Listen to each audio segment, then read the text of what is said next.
Salut à tous, je vous retrouve aujourd'hui pour faire des sablés express comme vous avez vu sur le titre. Donc aujourd'hui je vais vous montrer comment faire des sablés express sans même vous casser la tête de pétrir une pâte ou de préparer une pâte ou quoi que ce soit. Donc cette recette elle m'est venue à l'idée suite à une petite erreur de mon mari chéri qui est parti pour m'acheter de la pâte feuilletée et en revenant j'ai remarqué qu'il m'a acheté de la pâte sablée. Voilà. Donc, j'ai eu cette idée. On va faire des sablés à la confiture avec une pâte sablée industrielle. Ça permet aux personnes qui n'ont pas le temps de faire un petit peu les sablés, de faire avec la pâte industrielle. Les gens qui ne savent pas du tout pétrir une pâte ou qui n'ont pas de robot ou qui ont la flemme, tous ces gens-là qui n'ont pas l'habitude de faire quoi que ce soit, avec cette recette, ils vont devenir des pros des sablés à la confiture. Donc, il vous faut une pâte sablée du commerce, bien sûr, de la confiture de votre choix, mais les sablés à la confiture, avec la confiture à l'abricot, c'est les meilleurs. Il vous faut un petit peu d'amandes défilées, ça c'est pour la déco, c'est facultatif, si vous voulez pas, c'est pas la peine. Un petit blanc d'œuf et des emporte-pièces. On passe maintenant à la recette. Donc la recette elle est assez simple. On déroule la pâte, mais la pâte il faut qu'elle soit bien fraîche. On la laisse bien comme il faut au frais. Facile, en emporte-pièce. Donc je vais emporte-piécer et on optimise la surface. Donc on n'emporte-pièce pas ici par exemple. Et après, je vais là et faire comme ça. Non. Un à côté de l'autre. Donc là, voilà, j'en ai fait un. Je vais le mettre sur ma plaque de cuisson. J'en fais un deuxième, un troisième, jusqu'à ce que je finisse tout. Mais il faut que ça soit en nombre pair. Ça veut dire 2, 4, 6, 8. Voilà, j'ai fini de tout emporte-piécer. Cette pâte, je ne vais pas la jeter. Je vais venir la mettre un morceau sur l'autre. Voilà. Je vais la ramasser comme ça. Et je vais appuyer dessus. Et la laisser se reposer au frais. Et après, je vais vous dire qu'est-ce que je vais faire avec.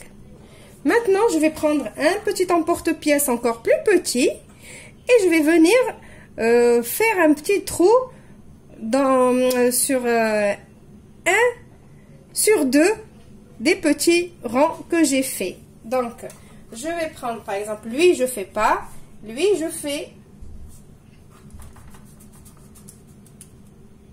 et je l'enlève.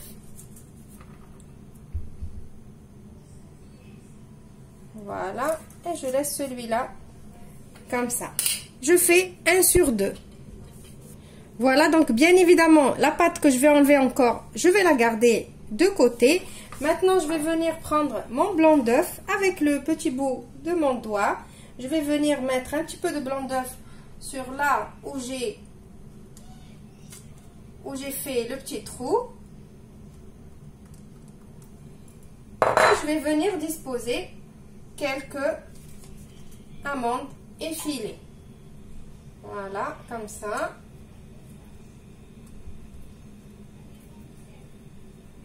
Voilà, que ça fasse plus joli et que ça montre comme si on avait fait tout maison. Voilà. Donc, quand je vais finir, je vais mettre mes petits sablés au four préchauffé à 160 degrés pendant peut-être 9, 10 minutes. Et je vous retrouve après pour la suite. Donc, en attendant que ça cuise, je vous montre qu'est-ce que je vais faire avec la pâte qui me restait après que j'avais emporte-piécé ma pâte d'origine. Donc elle est là, je vais juste un tout petit peu l'étaler, mais je ne vais pas refaire les sablés avec parce que sinon ça va pas trop marcher. Donc juste j'étale un peu et je vais reprendre mon moule à cupcake. Je vais prendre un morceau, je vais la couper. Oh, je la coupe à la main.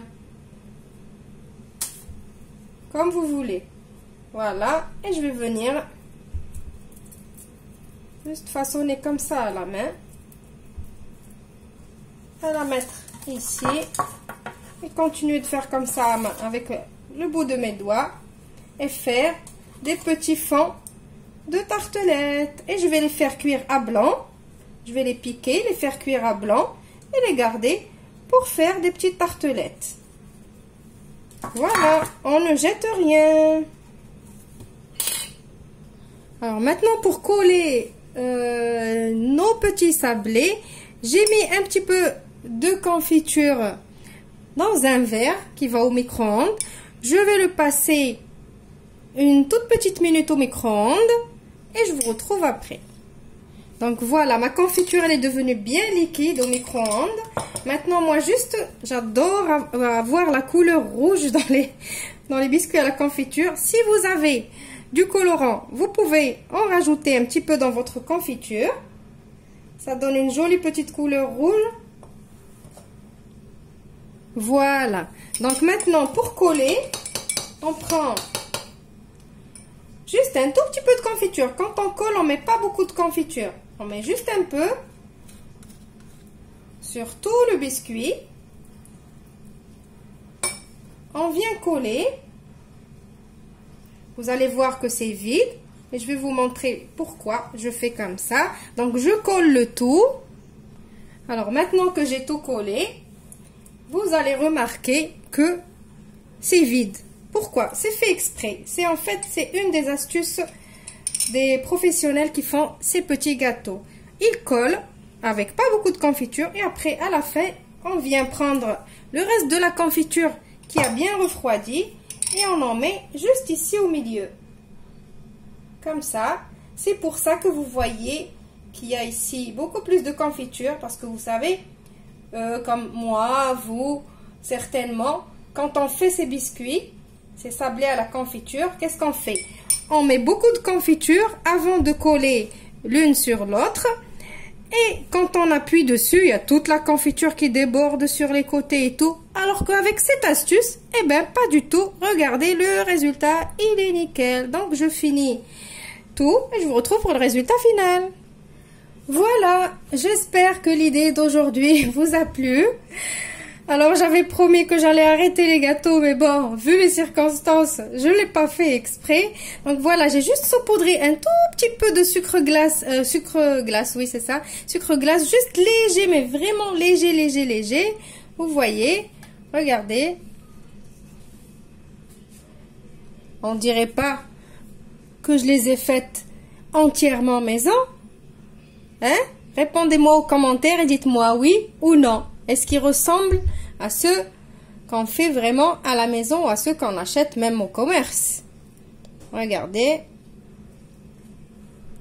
Donc, allez, toutes celles et ceux qui n'ont pas encore fait de gâteau, qui ont la flemme de faire des gâteaux, là, vous avez plus d'excuses. Lancez-vous, allez acheter de la pâte sablée, c'est rapide et c'est facile à faire. Voilà, donc je vous retrouve dans une autre recette prochainement. Je vous souhaite une bonne fête si c'est demain. Si c'est après-demain, je vous souhaite quand même une bonne fête à tous les musulmans qui vont le fêter. Au revoir et merci.